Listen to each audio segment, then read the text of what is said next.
여러분 등산 좋아하십니까? 우리나라는 참 산이 좋은 나라이죠. 우리 동네도 뒤쪽에 보면 북악산이나 이렇게 산들이 많은데요. 우리나라에 있는 산들은 1960년대만 해도 대부분이 민둥산이었다고 하지 않습니까? 산의 50% 이상이 별로 이렇게 숲이 울창해 우거진 산이 아니었다고 하죠. 그래서 정부에서는 4월 5일 식목일을 정해서 이제 적극 나무 심기 운동을 벌이죠.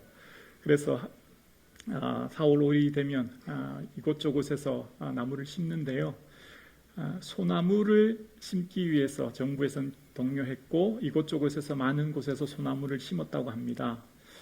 그런데 시간이 지났는데 깊은 산 속에 참나무들이 막 숲이 우거지기 시작했다는 겁니다.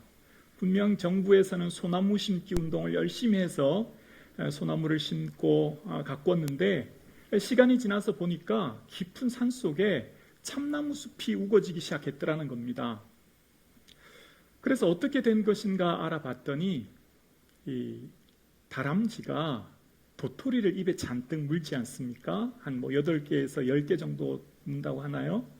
그렇게 해서 다음에 먹어야지 하고 낙엽 밑에 숨겨놨는데 그 도토리가 싹이 나서 이후에 참나무 숲이 되었다는 겁니다.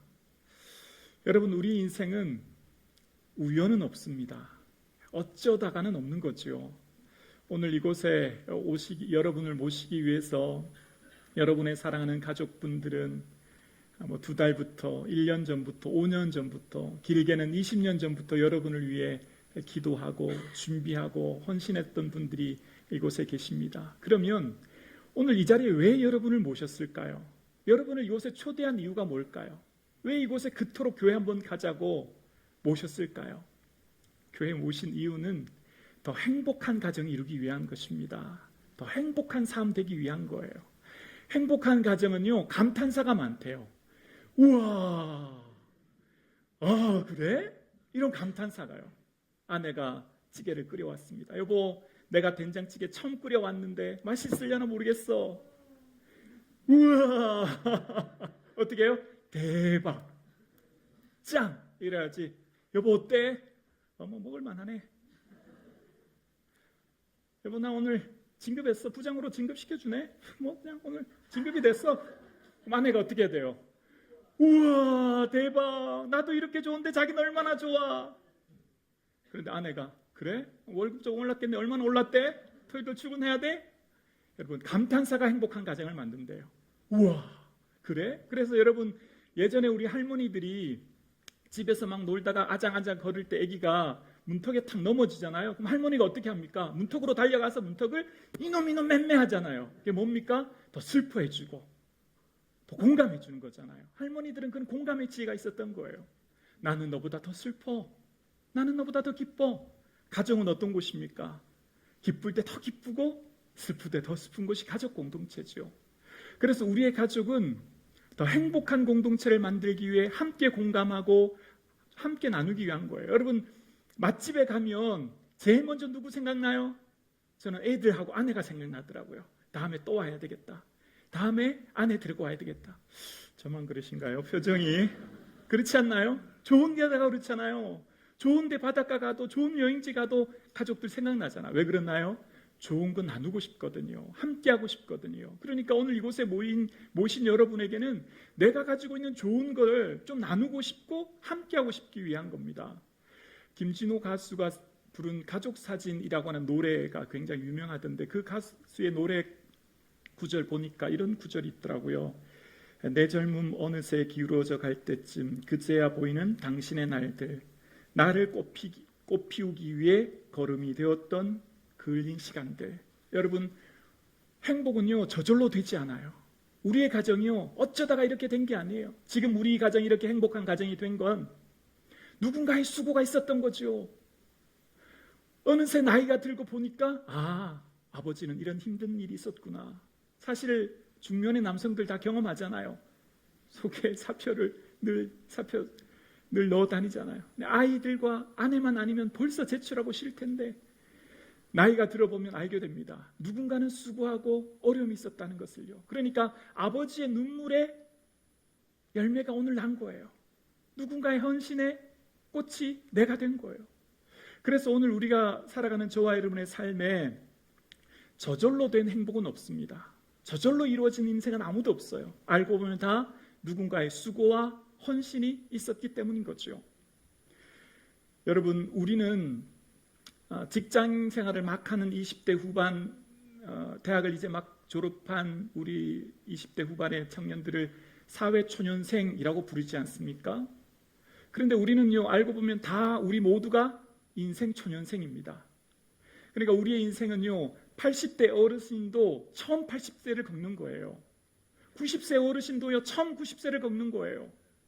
처음 이렇게 몸이 힘들어지고 아픈 곳이 생기고 마음이 우울해진 걸 처음 겪는 거예요. 그러니까 우리의 아버지도요, 처음 아버지가 되었던 거예요. 사랑하는 여인을 만나서 처음 첫 아이를 낳았는데 어떻게 키워야 될지 잘 몰랐었던 그 처음의 삶이 있었던 거죠. 그러니까 이 세상을 살아가는 모든 사람들은 다 인생 초년생이에요. 다 지금의 20대를 처음 겪고 다 지금의 70대를 처음 겪고 살아가는 삶이에요. 어쩌면 우리의 인생은요, 좌충우돌 실수도 많고 여러 가지 잘못된 것도 많이 겪지만, 그러나 그러면서도 우리의 삶 가운데서는 내 사랑하는 가족의 삶이 피어지는 거죠. 목사로서 성도님들의 삶을 만나보면요, 아프지 않은 인생은 없다는 걸 경험합니다. 인생의 모든 분들은 다 아픔을 겪는다는 걸 깨닫습니다. 어른이 된다고 하는 게 뭘까요? 어른이 된다고 하는 것은요, 상처가 더 많아졌다는 것 같아요. 아픔이 더 많아졌다는 것 같아요. 인생이 점점 커간다는 것은 어쩌면 아픔이 더 많아지고 인생의 짐이 더 무거워지는 것, 그게 어른이 되는 것 아닐까요? 오늘 예배드리시는 여러분의 삶에 우연히 어쩌다가 태어난 인생 없잖아요. 아버지 없이 내가 이 세상에 존재하는 사람 아무도 없습니다. 이곳에 내가 지금 있는 것 아버지가 있기 때문에, 어머니가 있기 때문에 지금 저와 여러분이 이곳에 있게 된 거죠. 여러분, 기독교 경전은 성경인데요, 이슬람교는 코란이라고 하고 불교는 무슨 반야심경이나 금강경 같은 것이 있듯이 기독교에는 성경을 경전으로 삼습니다. 이 성경에 우리의 하나님 당신을 소개할 때 하나님을 아버지라고 소개합니다. 하나님을 우리의 삶을 친근하게, 우리의 삶을 친히 살펴주시는 아버지의 대표적인 이미지가 뭘까요? 변함없는 사랑 아닙니까? 무조건적인 사랑이지요. 그 하나님께서는 2000년 전에 당신의 아들을 이 땅에 보내시고 지금 팔레스틴 땅인 이스라엘에 보내신 그 아들 예수 그리스도를 이 땅에 보내셔서 우리의 죄를 위해 죽게 하시고, 그 예수 그리스도가 부활하셔서 저 영원한 하나님 나라인 천국을 준비하게 하고 계시고, 지금 그 예수 그리스도가 다시 우리를 위해 오기 위해 준비하고 계신 것이죠. 저 영원한 천국을 준비하고 계신 거예요. 그래서 기독교의 진리의 중요한 하나는요, 죽음은 끝이 아니라 시작입니다. 죽음은 벽이 아니라 문입니다. 새로운 시작이 펼쳐지는 거예요. 성경에 보면 이런 얘기가 나옵니다. 어떤 한 가정에 두 아들이 있었는데요, 한 아들, 둘째 녀석은 참 아버지의 말을 평소에 잘 안 듣는 녀석이라 아버지에게 아버지 저 유산 좀 물려주십시오 라고 해서 아버지의 유산을 받아서 먼 타국 땅에 가버립니다. 그리고 그곳에서 즐겁게 나를 위해서 살다가 그만 돈을 다 탕진해버리고 맙니다. 근데 그 나라에 흉년이 든 겁니다. 근데 그 흉년 때문에 이 아이들, 둘째는 가진 것 다 잃어버렸고, 그래서 더 이상 살 길이 어려워져서 아버지에게 가는 게 차라리 낫겠다라고 생각하고 이제 아버지 집에 더벅더벅 걸어가기 시작하는 거예요. 그렇게 아버지 집에 가는데, 여러분, 내 본가에 가면 내가 제일 먼저 아버지를 발견할 것 아닙니까? 지금 내가 아버지를 향해 가니까. 그런데요, 아버지가 먼저 둘째 아들 알아본 겁니다. 아직 거리가 먼데. 그리고 아버지가 달려와서 왜 이제 왔느냐, 그동안 얼마나 힘들었느냐 안아주고 좋은 옷을 입히고 가락지를 끼우고 송아지를 잡고 잔치를 합니다. 여러분, 기독교의 사랑을 보여주는 대표적인 이야기입니다. 기독교의 사랑은요, 무조건적인 사랑, 변함없는 사랑, 한결같은 사랑, 바로 아버지의 사랑입니다.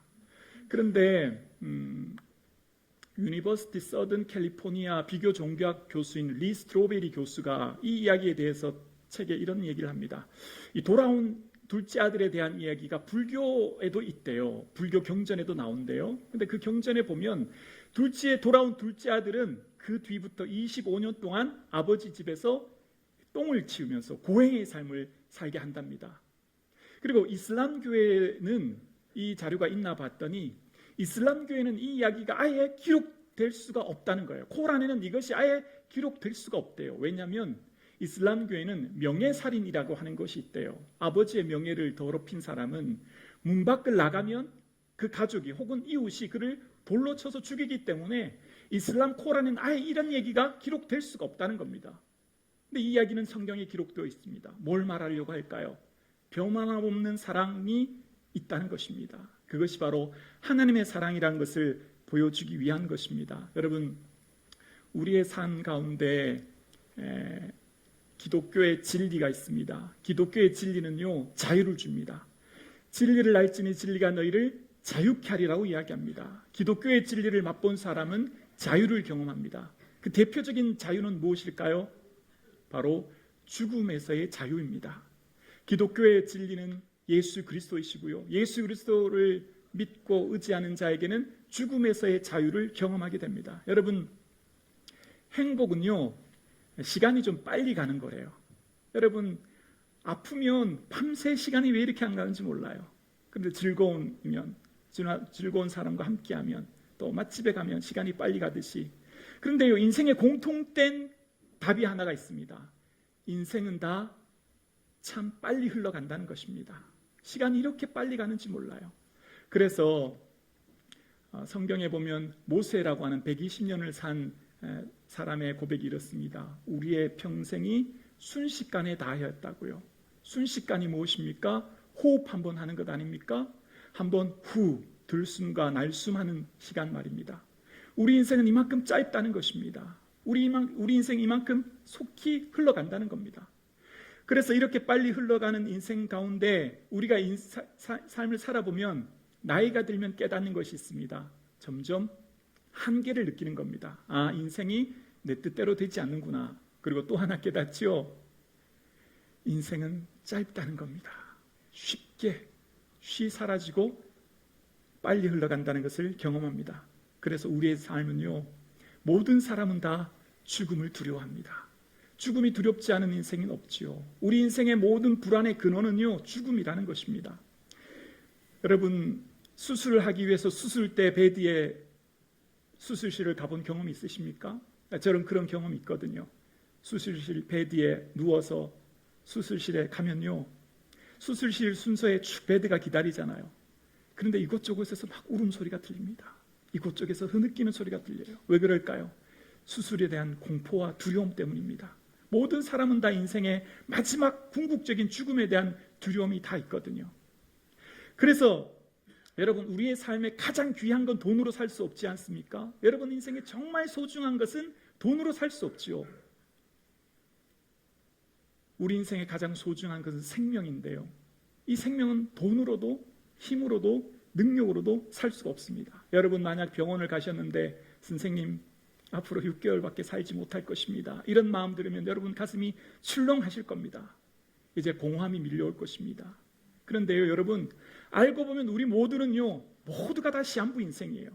알고 보면요, 우리는 120년이라고 하는 시한부의 삶을 누구나 다 살고 있는 겁니다. 여러분, 우리의 삶의 궁극적 행복이 뭘까요? 궁극적 기쁨이 뭘까요? 여러분, 어떤 사형수가 수감되어 있다고 생각해 볼까요? 그 사형수의 행복이 뭘까요? 사형수를 위해 멋진 소고기를 구워주고 멋진 침대, 잘 수 있도록 수백만 원짜리 침대를 주고 멋진 수의옷을 입혀주는 게 그 교도소에 있는 사형수의 기쁨일까요? 사형수의 궁극적 기쁨은 특별 사면 아닐까요? 무슨 광복절이나 3.1절 같은 대통령의 특별 사면에 내가 포함되는 것. 그래서 내가 이제 사형수에서 새로운 삶이 시작된 것이 그의 사형수에게는 궁극적 기쁨이죠. 우리 인생의 궁극적 기쁨이 뭘까요, 여러분? 우리 인생의 궁극적 기쁨은 바로 죽음에서 자유함입니다. 그 궁극적 기쁨 안에 거할 때 현재 우리의 삶을 새롭게 능동적으로 살아갈 수 있는 겁니다. 여러분, 우리의 삶의 끝이 좋아야 행복하대요. 여러분, 라면 먹기 전이 기분이 좋습니까? 라면 먹고 난 후가 좋습니까? 먹고 나기 전이 더 좋지 않습니까? 여러분, 헬스장 가기 전이 좋습니까? 헬스장 갔다 온 뒤가 좋습니까? 뒤가 더 좋지요. 몸에 좋은 거는 몸을 하고 난 뒤라는 걸 들었습니다. 여러분, 행복은요, 가면 갈수록 더 기쁜 것입니다. 가면 갈수록 더 즐거운 것입니다. 처음에는 엄청 기대되고 설레었는데 별것 아니네라고 하는 허무감이 아니라 시간이 지나고 세월이 흐를수록 그 안에 더 기쁨이 느껴지는 것, 그게 참된 행복이 되는 것이지요. 여러분, 이 세상을 살아가는 모든 사람들은요, 모두가 다 삶의 공허함을 느낍니다. 왜 그럴까요? 우리나라는요, 70년 전보다 우리나라 국민소득이 500배 성장했다고 합니다. 그런데 사회는 진보할수록 사람들의 마음은 더 공허해집니다. 여러분, 20대 자살률 1위가 20대 삶을 스스로 마치는 인원이 우리나라가 1위라고 하지 않습니까? OECD 국가 중에 우리나라가 늘 자살률 1위를 한다고 합니다. 왜 그럴까요? 주위를 들어보니 나보다 더 뛰어나고 나보다 더 능력 있는 사람들 보면서 마음에 밀려오는 그 공허함이 우리를 고통스럽게 합니다. 여러분, 그런데요, 사람은 무엇으로도 채울 수 없는 우리 마음에 욕심이 있습니다. 여러분, 대한민국으로 우리 마음을 채울 수 있을까요? 불가능할걸요. 전 세계를 여러분 다 지배한들 여러분 마음에 만족함이 있을까요? 불가능할걸요. 우리 마음의 만족은요, 세상 어떤 것으로도 채워질 수 없는 그 욕망이 있거든요. 그래서 가진다고 행복한 게 아닙니다. 잠깐 기쁠 수 있죠. 소유로부터 오는, 위치로부터 오는 잠깐의 기쁨은요, 영원하지가 않습니다. 그렇기 때문에 사람들은 이 세상을 살아가면서 끊임없는 공허함의 삶에 시달립니다. 그러나 우리가 안에 있는 기독교의 진리는요, 진리 안에 있는 이 자유는요, 시간이 지날수록 기쁨과 감사가 밀려옵니다. 왜일까요? 마지막이 하나님 나라가 있거든요. 이 삶의 마지막이 저 영광이 기다리고 있거든요. 그래서 그 하나님 나라라고 하는 그 영광은 오늘 현재의 삶을 더 힘있게 살아가게 합니다. 모든 기독교인들은요, 하나님 나라에 대한 소망을 바라보면서 그래서의 삶을 사는 것이 아니라 그래도의 삶을 사는 거예요. 그래서 못하겠다, 그래서 떠나야 되겠다, 그래서 포기하겠다의 인생이 아니라요, 하나님 나라에 대한 소망이 있기 때문에 그래도 이겨내야지, 그래도 삶의 자리를 지켜내야지, 그래도 열심히 해야지에 대한 삶의 분명한 힘이 오늘 현재를 사는 힘이 있는 겁니다. 그래서 가정을 더 행복하게 하는 것, 궁극적인 것은요, 기독교의 진리를 아는 사람은 현재에 주어진 삶을 더 신실하게, 더 충실하게 살아가는 것입니다. 그 사람들이 여러분의 가정의 성도님들이 이 기쁨, 이 진리를 알기에, 이 기쁨을 함께 나누기 위해 여러분들 이곳에 함께 초대한 것입니다. 인생의 방황은 기독교의 진리를 발견할 때 멈춰지는 겁니다. 인생의 허무함은 기독교의 진리를 맛볼 때 사라지는 것입니다. 여러분을 기독교의 진리 안에 함께하기를 초대합니다. 예수 그리스도 그 영원한 만남에 여러분을 초대합니다. 그분 안에 참된 자유함과 기쁨이 있음을 여러분들 함께 경험할 수 있기를 예수님의 이름으로 축복합니다.